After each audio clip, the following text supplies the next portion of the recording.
You know, too often there are several good things that are going on in our community, and sometimes those positive things are overshadowed by some of the negative activities. So part of the purpose of this program is to kind of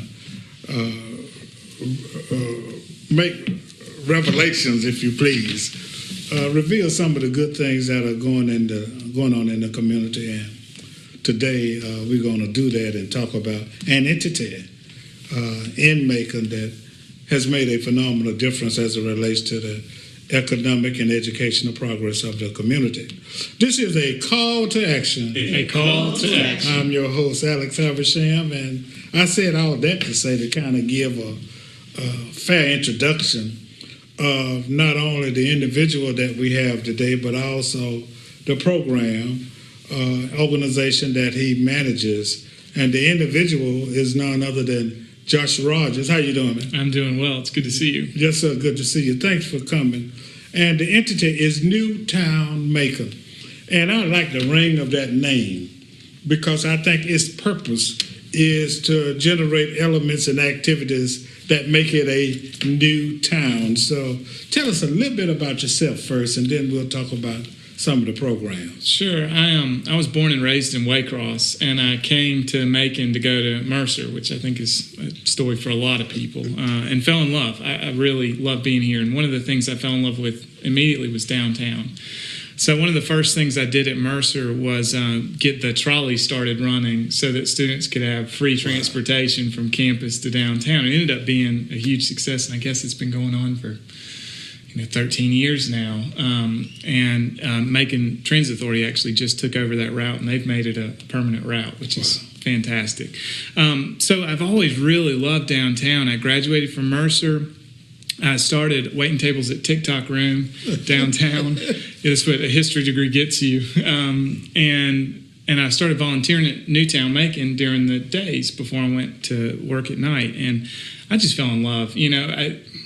You just get lucky sometimes in finding your vocation. You find something that just fits everything you believe in and love, and sometimes you actually find a way for people to pay you to do it. Right, and that's what I've been lucky enough to do. So I went to grad school and studied historic preservation. When I finished that, just go ahead and tell us where you went to grad school. I went to the University of York in England. Yeah, that's significant. There was a Macon connection too. The Rotary Foundation International actually paid for me to go do the work, and Mike and Lynn Cass, who lived in Macon, were the ones who actually suggested I apply for that scholarship. Right. It was an incredible opportunity, but I didn't know I was going to be back here. While I was gone, Kevin DuBose, who's one of my friends, was hired to run the Economic and Community Development Office for the city. And he had a job open that fit my qualifications exactly right after I graduated grad school. So I was lucky enough to come back and work on the College Hill Corridor Initiative when it got started up. I did that for a couple of years, and then I got a job at Historic Macon as the executive director. I was there for 5 years, and I started at Newtown in April of this last year. I'm married to somebody who was born and raised in Macon, and we just had our first son 6 months ago. So congratulations. Got a little boy, Jack. Congratulations. And we live about 3 blocks from where we are right now, right behind the medical The proof center. is in the pudding, because I understand that you live in one of these historic structures. We do, yeah. We bought and redid a 1892 cottage on Cole Street. Wow. It's always a challenge, but it's fun. Exciting. Well, tell us a little about NewtownMacon. I think it's important that the community knows about what's going on with the organization, its projects, its activities, and its successes. So it's really interesting. Downtowns across the country just emptied out when the commercial anchor tenants moved into the malls, when the malls were invented in the late 60s, early 70s. And Macon was exactly the same way. Had these massive department store buildings that went almost overnight from full of activity and life and center of commerce for the whole region to vacant and dead. So in 1996, a group of leaders led by the Peyton Anderson Foundation and Mercer University got together and decided that they wanted to try and fix that. and didn't really know how or how quickly or how they'd find the money to do it, but set out to revitalize downtown Macon. And so we started up in 1996. Dr. Godsey, the former president at Mercer University, was the founding chair of the organization. And President Underwood now serves as the chair. So we've had a lot of consistency in the close relationship with Peyton Anderson and Mercer. And it's been extremely tough work, but really in the past 2 years, we've started to really hit our stride. Another thing associated with downtown revitalization that we set out to do in 1996 was to build a trail along the river. It's crazy to think about, but in 1996 there wasn't any place to walk on the river in Macon, period. Let's put a pin in that, because I think we need to do a commercial for that trail, because it's family friendly and it's not for me, of course, senior friendly, Talk about that trail just a little bit. So the Okmulgee Heritage Trail is currently 11 miles of recreational trail that stretches along the Okmulgee River, which is one of our best assets and probably one of the most overlooked assets. It's simply beautiful, and it runs right through the middle of downtown.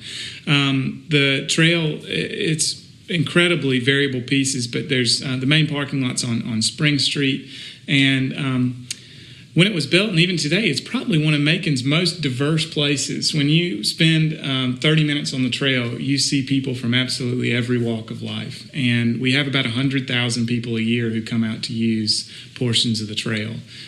So it's incredibly popular. It's great for health. How about a family outing? Is it possible to have a family outing, a little picnic space or something like that? So the way that the trail has worked has been that Newtown's raised the private money to leverage federal grants, and then as soon as the trail's constructed, we've turned things over to Macon Bibb Parks and Recreation.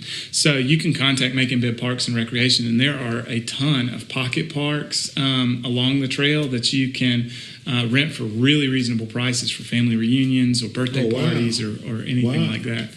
Really, the crown jewel in the trail system, though, is Amerson River Park, which has been closed for construction for a year, and it's gotten a $6 million facelift. It's breathtaking. I mean, once those gates open up and people get to enjoy that park, I think people will be coming from all over the region to use that park. So if someone is interested in viewing and walking the trail or whatever, they should just call the Department of the Parks and Recreation Department. That's right, Macon Bibb Parks and Rec, or you can go to NewtownMacon.com and you can find maps and all the information you need to access it. If you haven't been out there, it's hard to believe somebody hadn't been out there, but if you haven't been out there, you're missing out on one of the best things in our community. Well, I mean, stop fussing at me, I'm gonna go.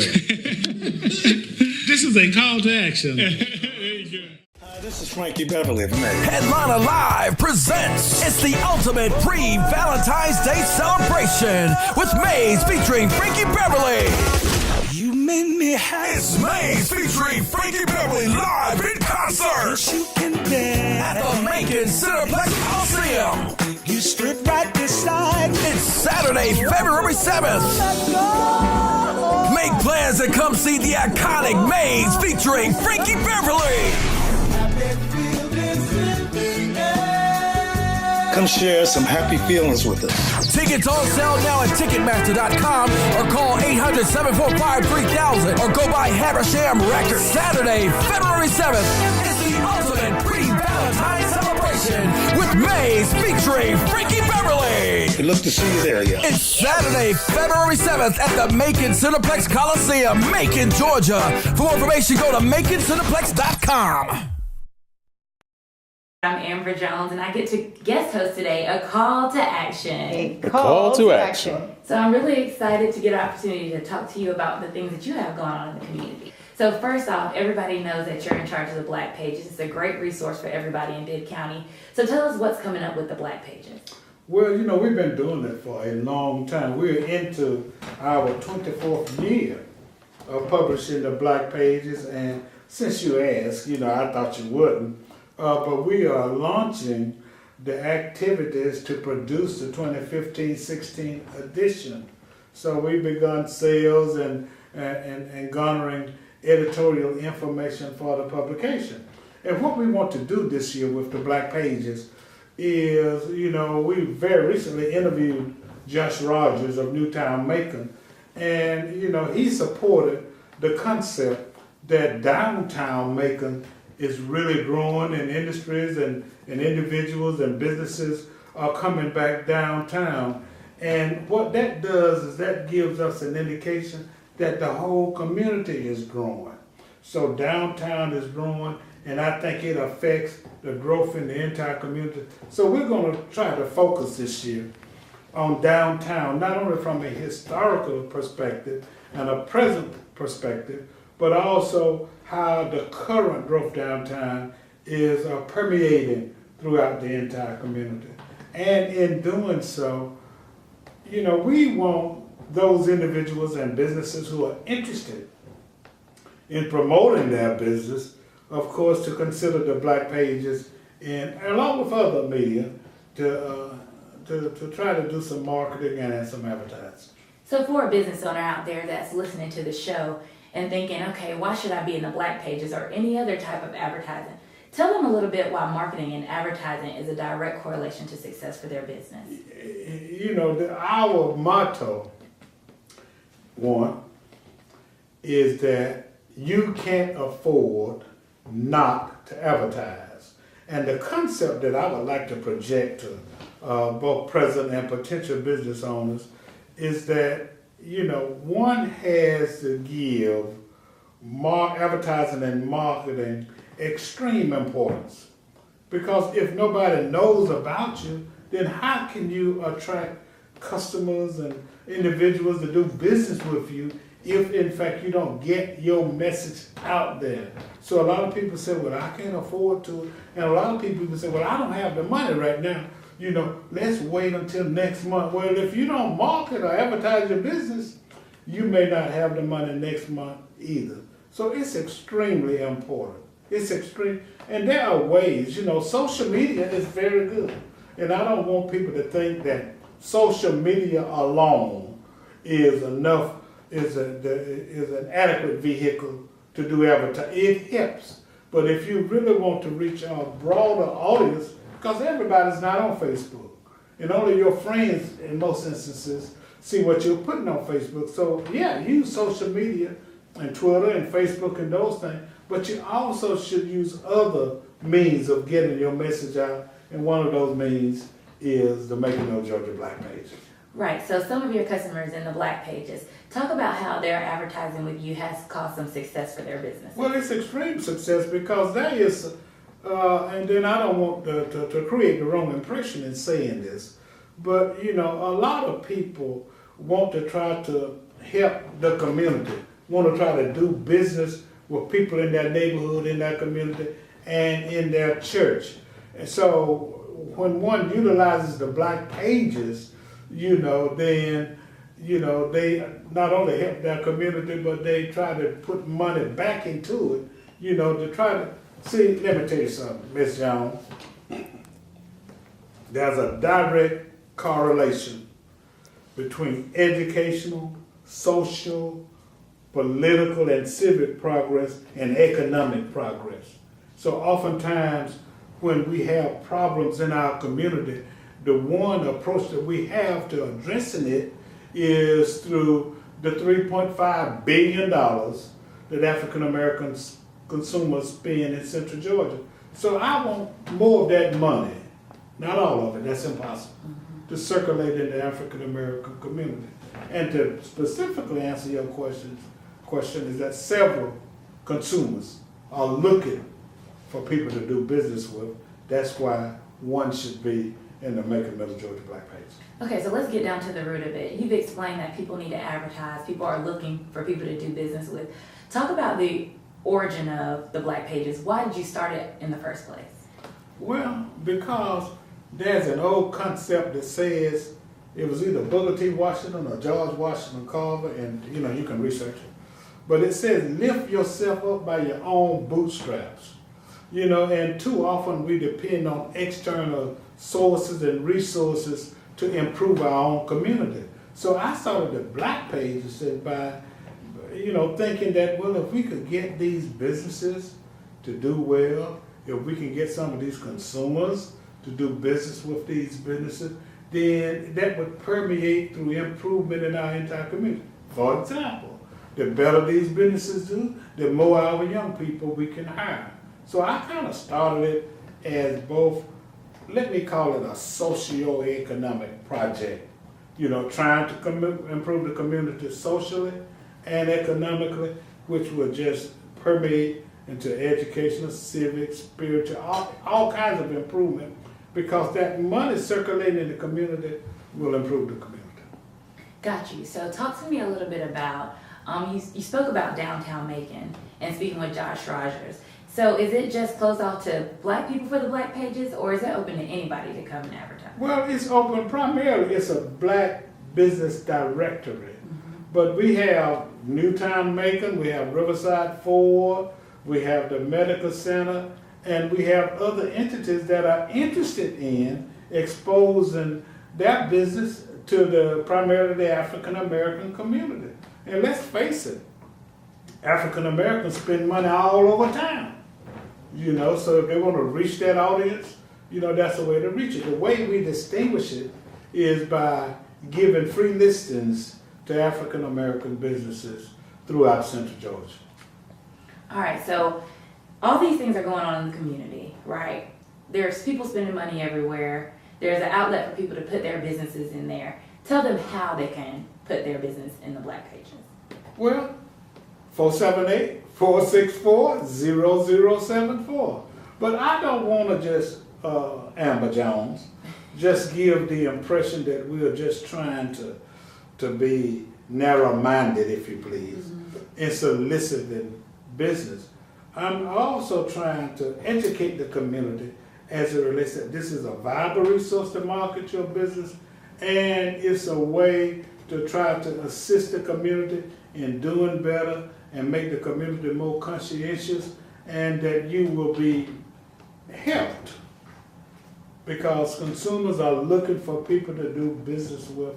So that's why you should put your ad in the Black Pages. And we got other marketing services and products too. We've got the digital blast where we send out an email blast to over 10,000 recipients. And we also, I'm glad you asked me about this, we also have a business mixer every second Tuesday, at Overtime Bar and Grill. And that goes into community a little bit, right? Yes. So we're going to take a break. Okay. I'm your host, Amber Jones. When we come back, we're going to talk about a little bit more about community involvement with Mr. Havisham. But you're watching A Call to Action.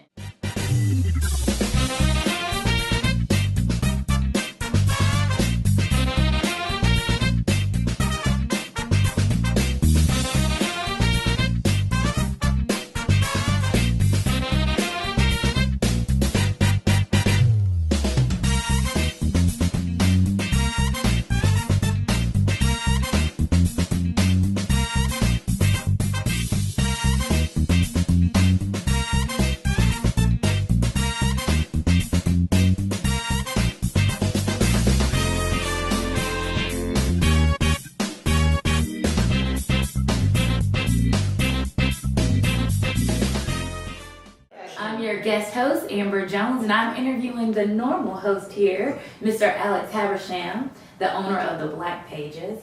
And before we left for the break, we were talking about an opportunity for young people or all people to network here in Central Georgia at Overtime. Can you tell me a little bit about how that works? Yeah, it's just a community business mixer, and we try to gear it toward individuals who are in business or want to go into business, because there again, that's an avenue, a vehicle for marketing and promoting your business. So we have it every second Tuesday at Overtime Bar and Grill.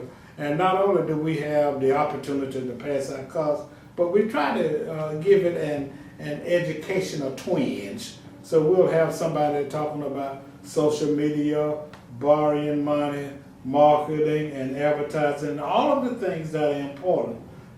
Some of the things anyway that are important to being successful in business. And we encourage people to try to learn more about what it takes to be successful in business. And the other advantage is there's a thing called B2B, which means business to business. So oftentimes businesses kind of start doing business with each other at the activity, and it's every second Tuesday at Overtime Bar and Grill. What time does that start? It starts at 5:30. And tell them what they might need to bring with them. A business card. That's all they need is a They need business card. and they need a business card, you know, for to put their business on file. But they also need to bring more than one business card and brochures and other paraphernalia that would expose their business. So we're going to continue that in 2015, but what are some other goals you might have for this year? Yeah, well, I'm glad you mentioned the year that we're in, because our theme for this year is Make More Green in 2015. I hear that. So that's what we're going to do, you know, and traditionally, we've had several expos.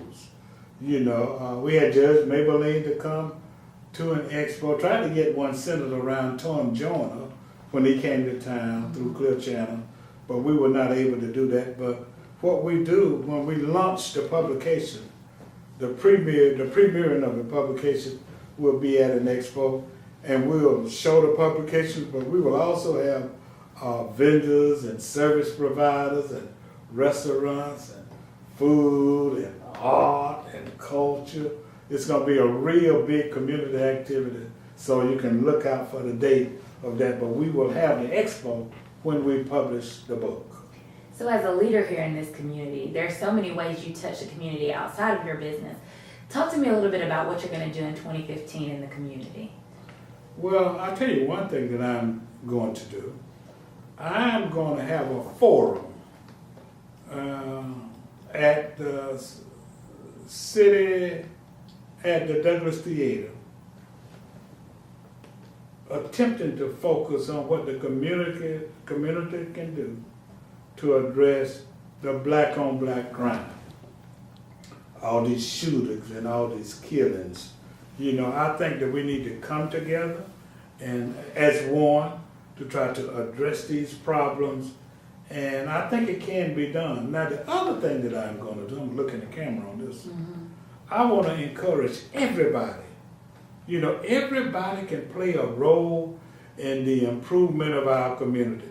You can do it through your church, you can do it through supporting the businesses and the black pages, you can do it through volunteering in the neighborhood, you can do it through going to city council meetings, you can do it through supporting nonprofits. But if we could get, if we could get everybody to realize that he or she, I understand that you do some volunteering. I do. That's important. You know, everybody needs to realize that we need to give back.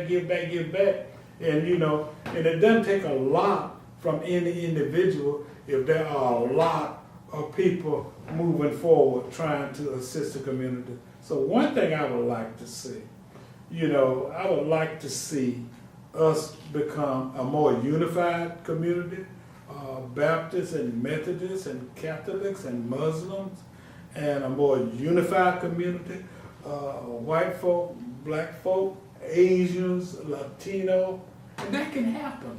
But I think that if we just kind of make that a project, you know, one time, it's been a long time ago, I'm surprised I remember it, but somebody told me one time, make yourself a committee of one to try to get something done. So we'll be involved in the community. So technically what you just gave everyone was a call to action. A call to action. Okay, so I'm going to rewind just a little bit because I heard you mention a forum and you wanted it to be focused on black crime.